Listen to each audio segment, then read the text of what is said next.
এক লোক জুয়া খেলে সব হারিয়ে শেষে বাড়ি ফিরছে। তার স্ত্রী রেগে গিয়ে জিজ্ঞেস করলেন, কি ব্যাপার, এত দেরি কেন, আর হাতে কিছু নেই কেন? লোকটা কাচুমাচু হয়ে বলল, কি আর বলবো বলো, সব হেরে গেছি। স্ত্রী আরও রেগে গিয়ে বললেন, সব মানে কি, শার্ট প্যান্টও হেরে গেছো নাকি?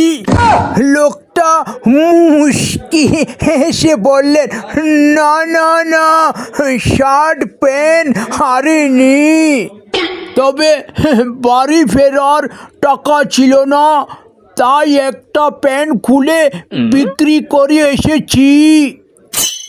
স্ত্রী অবাক হয়ে বলল, বলো কি, আর শার্ট?